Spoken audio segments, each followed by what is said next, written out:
प्यारे दोस्तों, सादर अभिवादन। मैं हूं महेश कुमार वैद्य और आप देख रहे हैं एनजेपी रेवाड़ी। दोस्तों, 29 अप्रैल को रेवाड़ी में भाजपा के चुनाव कार्यालय का, यानी विनीता पिप्पल जो चेयरपर्सन पद के लिए भाजपा के उम्मीदवार है, उनके चुनाव कार्यालय का उद्घाटन करने के बाद अगले दिन 30 अप्रैल को केंद्रीय मंत्री राव इंद्रजीत सिंह धारूहेड़ा पहुंचे और वहां पर भारतीय जनता पार्टी के चेयरमैन उम्मीदवार अजय जांगड़ा के कार्यालय का उद्घाटन किया और एक बड़ी जनसभा को संबोधित किया। हम यहाँ पर राव इंद्रजीत सिंह के भाषण की समीक्षा कर रहे हैं। क्या उन्होंने कहा, क्या उनका कहने का आशय रहा। राव इंद्रजीत सिंह राजनीति के पुराने खिलाड़ी हैं, वह जानते हैं कि दुखती रग पर हाथ कैसे रखा जा सकता है। उन्होंने मंच से बहुत अच्छी तरीके से, सलीके से, साफ शब्दों में यह बात समझाई। धारूहेड़ा के भिवाड़ी की ओर से आने वाले केमिकल युक्त प्रदूषित पानी की समस्या हल करने के लिए वह गंभीर प्रयास कर रहे हैं और उन्होंने अपना रोड मैप भी बताया। सबसे बड़ी बात जो उन्होंने कही वह केंद्रीय मंत्री भूपेंद्र सिंह यादव को लेकर कही। आमतौर पर यह आम धारणा बनी हुई है कि केंद्रीय मंत्री भूपेंद्र यादव और राव इंद्रजीत सिंह के बीच ट्यूनिंग अच्छी नहीं है, लेकिन धारूहेड़ा में 30 अप्रैल को दिया गया राव इंद्रजीत सिंह का भाषण यह बताता है कि राव इंद्रजीत सिंह राजनीति में अपने विरोधियों की संख्या कम करने में लगे हुए हैं। केंद्रीय मंत्री भूपेंद्र यादव का नाम उन्होंने उस समय लिया जब वह भिवाड़ी से आने वाले प्रदूषित पानी की समस्या के समाधान का लोगों को आश्वासन दे रहे थे। राव इंद्रजीत सिंह ने कहा कि अगर कांग्रेस सत्ता में आती है, हालांकि एक बार फिर उन्होंने अलोकतांत्रिक बात कही। राव इंद्रजीत सिंह ने फिर कहा अगर कांग्रेस सत्ता में आती है तो भाई काम कैसे होंगे। उन्होंने सवाल उठाया, हालांकि उन्होंने बाद में अपनी सफाई भी दी कि ये व्यवहारिक बातें हैं। जितने अच्छे तरीके से नीचे जब भारतीय जनता पार्टी की इकाई होगी, यूनिट होगी, तो ज़्यादा अच्छा काम होगा। उन्होंने बाद में इस बारे में अच्छे से बताया भी। उन्होंने कहा कि यह बात वो इसलिए कह रहे हैं क्योंकि धारूहेड़ा की जितनी बड़ी समस्या है भिवाड़ी से आने वाले प्रदूषित पानी की, उसे केंद्रीय मंत्री भूपेंद्र यादव के सहयोग से हम दूर कर रहे हैं। मेरी कल ही बात हुई है, राव इंद्रजीत सिंह ने कहा कि मेरी कल ही बात हुई है भूपेंद्र यादव से, वह जल्दी भिवाड़ी का दौरा भी करेंगे और इस समस्या का समाधान कर देंगे। 30 अप्रैल की डेडलाइन का भी उन्होंने जिक्र किया कि नितिन गडकरी के साथ जो बैठक हुई थी उसमें मैं स्वयं मौजूद था, राजस्थान के मुख्यमंत्री भजनलाल भी मौजूद थे, केंद्रीय मंत्री भूपेंद्र यादव भी मौजूद थे और हम एक निर्णय पर पहुंचे थे कि जो प्रदूषित पानी है, इस समय जो मसानी बैराज में गंदा पानी भरा हुआ है, उसे ड्रेन नंबर 8 के माध्यम से नजफगढ़ की तरफ जो ड्रेन नंबर 8 जा रही है उसके माध्यम से आगे बंगाल की खाड़ी तक पहुंचाया जाएगा। बड़ी बात कह गए राव साहब, काफी समय लगेगा इस प्रोजेक्ट में, लेकिन उन्होंने बताया कि 200 करोड़ से अधिक की परियोजना है, उस पर सहमति बन चुकी है, उस पर काम शुरू हो रहा है। पहले गंदा पानी खाली किया जाएगा और उसके बाद राजस्थान में जो एसटीपी लग चुके हैं, राजस्थान में सीवेज ट्रीटमेंट प्लांट लग चुके हैं, उन्हें 30 अप्रैल तक काम शुरू कर देना था, लेकिन थोड़ी देरी भी हुई है। जून तक तो निश्चित रूप से हो जाएगा, ऐसा उन्होंने आश्वासन दिया। मतलब हम कह सकते हैं कि राव इंद्रजीत सिंह ने धारूहेड़ा की भावनाओं को समझा और लोगों को पूरी तरह आश्वस्त किया कि किसी भी तरह उनकी प्रदूषित पानी की समस्या को हल किया जाएगा। साथ में ये चुनौती भी दे डाली कि भाई उनके अलावा कौन करेगा, हम लोगों को करना है काम, हम प्रयास कर रहे हैं और भूपेंद्र यादव इस प्रयास को सिरे चढ़ाएंगे क्योंकि वह अलवर के सांसद हैं, केंद्र में मंत्री है। तो उन्होंने भूपेंद्र यादव की अपनी ज्वाइंट ताकत का जिक्र किया और इस बात से लोगों में संतुष्टि भी नजर आई। उन्हें लगा कि उनका काम होगा और होने जा रहा है। एक और बड़ी बात राव इंद्रजीत सिंह ने कही, उन्होंने कहा कि जो समर्थन दे रहे हैं उन सबका धन्यवाद है, विशेष रूप से उन लोगों का धन्यवाद है जो चुनाव मैदान में टिकट मांग रहे थे, उनका हम विशेष ख्याल रखेंगे। यानी कि उनको मेहनत करने का संकेत दे दिया गया है कि मेहनत करिए, अजय जांगड़ा के साथ जुटिए।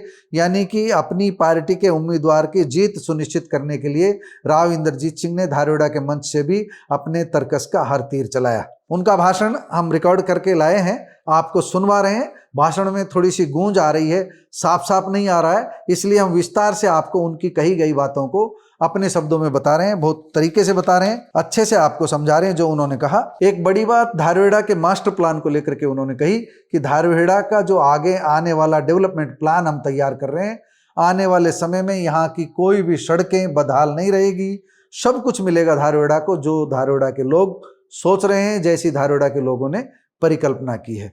आप मेरे बाद में राव इंद्रजीत सिंह की पूरी बात सुन सकते हैं जो उन्होंने भाषण दिया है। राव इंद्रजीत सिंह ने भाषण के बाद पत्रकारों से भी बात की थी, वह अलग विषयों पर बातचीत थी। उस विषय में हम अलग से एक वीडियो जारी करेंगे, आप उस वीडियो में उन बातों को सुन सकते हैं। फिलहाल ये अजय जांगड़ा के मंच पर जो राव इंद्रजीत सिंह ने कहा है वह एनजेपी रेवाड़ी के मंच से हम आपको सुनवा रहे हैं। बड़े दिनों के बाद इतनी भारी तादाद के अंदर आप लोगों के सामने बात करने का मौका मिला है। हमारे नागर साहब चंडीगढ़ से चलते आए सिर्फ इसलिए कि अजय जांगड़ा के दफ्तर का उद्घाटन आज के दिन करना है। हमारे सारे एमएलए साहिबान तीनों, लक्ष्मण सिंह जी हैं, अनिल सिंह जी हैं और डॉक्टर कृष्ण है, ये भी यहाँ पर उपस्थित है। हमारी प्रधान वंदना जी यहाँ उपस्थित हैं, हमारे भूतपूर्व प्रधान सारे यहाँ पर उपस्थित हैं, पार्टी के बड़े बड़े जनरल सेक्रेटरी आज से 20 साल तक जो हमारी पार्टी को पनपा रहे हैं वो आज के दिन सारे यहाँ पर उपस्थित हैं। और मैं सबका नाम तो नहीं लूंगा, लेकिन 2 आदमियों का नाम जरूर लेना जरूरी है। एक तो नसीम अहमद जो हमारे प्रभारी यहाँ पर हैं, और एक कमल यादव जो भूतपूर्व के अंदर गुड़गांव के प्रधान पार्टी के हुआ करते हैं। बाकी जितने भी साथी मंच के ऊपर बैठे हैं, मैं तो यही कहूंगा जिनका नाम लक्ष्मण सिंह ने पढ़ा था, मेरा भी उसके अंदर जोड़ नहीं, और कोई नाराज ना हो। इलेक्शन का माहौल है, एक एक वोट कीमती है, और क्योंकि इतनी देर आप लोगों को हो गई, मैं भी यही कहना चाहता हूं जो मेरे से पहले बोलने वाले कहे थे कि भाई हमारा कैंडिडेट अजय जांगड़ा है, हमारी पार्टी का कैंडिडेट अजय जांगड़ा है, हमारे साथियों का कैंडिडेट अजय जांगड़ा है। धारोड़ा के अनेक पार्षदों का ये कैंडिडेट था जब भी जाकर के ये वाइस प्रेसिडेंट चुना गया था, और आज के दिन पार्टी ने इसके ऊपर टोपी रखी है। तो कृपा करके जो मेरे साथी यहाँ पर आए हैं, जो भारतीय जनता पार्टी के साथीगण यहाँ पर सारे के सारे मिलकर के आए हैं, आप लोगों ने अगले 10 दिन तक पूरी तरह से परिश्रम करना है, और छोटी मोटी वोटों से नहीं, लंबी चौड़ी वोटों से इसको यहाँ पर से जिता करके भेजना है। और जो ये जीत हासिल होगी, जिन लोगों ने त्याग किया है उनकी भी बराबर की जीत होगी। जो लोग हमारा समर्थन कर रहे हैं वो तो समर्थक रहे ही हैं, लेकिन जो उम्मीद कर रहे थे पार्टी से और उम्मीद के ऊपर उनके पानी फिर गया, उसके बावजूद भी जिन्होंने समर्थन किया है अजय जांगड़ा का, उनका खास तौर पे आने वाले समय के अंदर हम ध्यान रखेंगे और उनका शुक्रिया अदा जरूर करेंगे। मैं 3.5 साल पहले आप लोगों ने चुन करके लोकसभा में भेज दिया। लक्ष्मण सिंह को 4.25 साल पहले आप लोगों ने चुन करके भेज दिया। मतलब हमारा टाइम रह गया, मतलब मेरा 3 साढ़े 3 रह गया, इनका 4 साल के करीब रह गया, 3.5 रह गया। नरेंद्र भाई मोदी को भी प्रधानमंत्री के लिए अभी 3.5 साल बकाए, और ये बार बार जो यूं कह रहे हैं कि 3 डिजिट की सरकार, भारत की, हरियाणा की, लायन सैनी की और हमारी यहाँ कर की लोकल कमेटीज की, ये 3 साल तक और चलेंगे। और मुझे, क्योंकि मैं आपका पी रहा हूं, मुझे मालूम है धारवाड़ा के अंदर क्या समस्याएं हैं, और मैं यूं आपसे दिल से कहता हूं कि कोई कांग्रेसी चाहे उसके 4 टिकट कांग्रेस की बांध दो, 10 बार उसको वहां से जिता करके भेज दो, जब तक कि सहयोग हरियाणा सरकार का नहीं होगा, जब तक कि सहयोग नेशनल हाईवे वालों का नहीं होगा, जब तक कि अलवर के अंदर राजस्थान के चीफ मिनिस्टर का नहीं होगा, जब तक कि सहयोग भूपेंद्र यादव जो अलवर से हमारे लोकसभा के सांसद हैं और एनवायरमेंट के आज के दिन मंत्री हैं, जब तक उनका सहयोग नहीं होगा तो तुम्हारी पानी की समस्या किसी सूरत के अंदर हल नहीं हो सकती। हल कौन कर सकता है? हमारी तीनों सरकार कर सकती है। और कल ही मैंने भूपेंद्र यादव जी से बात करी थी कि भाई क्यों हमारे नाक में दम हो रहा है ये बीमारी की वजह से, गंदा पानी। चलो मान लिया गंदा पानी भी हो जाता है, उसके लिए आप तंत्र लगा रहे हो, लेकिन केमिकल युक्त पानी भी क्यों हमारे यहाँ पर आ रहा है? जो केमिकल युक्त पानी एक बार हमारी जमीन के अंदर पैर गया, सदियों तक हमारे को नुकसान देगा, हमारे डांगरों को नुकसान देगा, हमारी आने वाली पीढ़ियों को नुकसान देगा। और वो बोले कि मैं आज अलवर के अंदर हूं और मैं भिवानी का दौरा कर रहा हूं, और आज से 2-3 महीना पहले मैं आपको बताना चाहता हूं कि नितिन गडकरी साहब हमारे हाईवेज के मंत्री हैं, उन्होंने एक मीटिंग बुलाई जिसके अंदर राजस्थान के चीफ मिनिस्टर साहब उपस्थित थे, जिसके अंदर भूपेंद्र यादव साहब उपस्थित थे, जिसके अंदर इंद्रजीत सिंह भी उपस्थित था। और ये तय हुआ कि इस अप्रैल तक, जो आज के दिन खत्म होने वाला है, इस अप्रैल तक हम एक ऐसा तंत्र लगा लेंगे कि अगर पानी भागवाड़ी की तरफ से हरियाणा के अंदर आया तो उसके अंदर गंदगी नहीं होगी, उसके अंदर सफाई करवाने के बाद पानी को यहाँ भेजा जाएगा, जो कि आपकी उसानी बराज तक जाया जाएगा। ये काम हम करने लग रहे हैं और कोई नहीं कर सकेगा, मैं बता रहा हूँ आपको। अगर हमारे को निराश कर दिया तो हमारा मनोबल टूट जाएगा। इसलिए मैं आपको कहता हूँ 2 चीज। एक तो जो हमारा मास्टर प्लान है धारुड़ा के लिए, उस मास्टर प्लान के अंदर जितनी भी सड़कें आपकी हैं जो पानी की वजह से टूटी हो या किसी और वजह से नहीं बन पाई हो, उन सारी सड़कों को हम टनाटन बना देंगे आने वाले इन सालों के अंदर। ये मैं आपको कहना चाहता हूँ।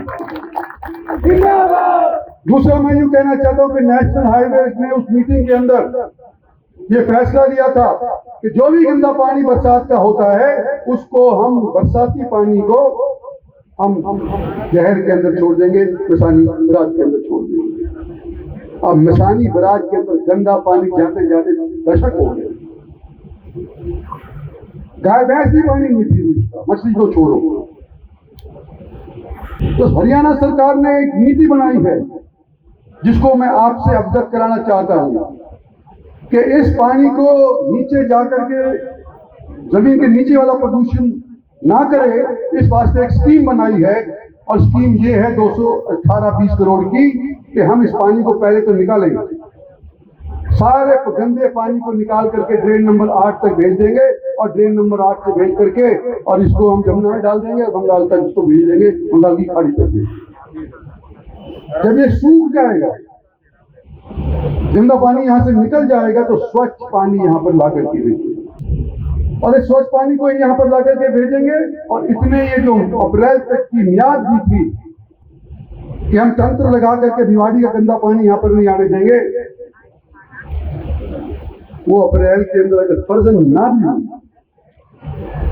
तो मई तक हो जाएगी, जून तक हो जाएगी। लेकिन ये मेरा दिल गवाही दे रहा है कि बरसात से पहले पहले वहां पर भिवाड़ी के अंदर तंत्र लग जाएंगे और गंदा पानी जो हमारे यहाँ पे आपको परेशान करता है वो खत्म हो जाएगा। एक इसकी मैं तारीफ करना चाहता हूं, जामरे जब पानी आ रहा था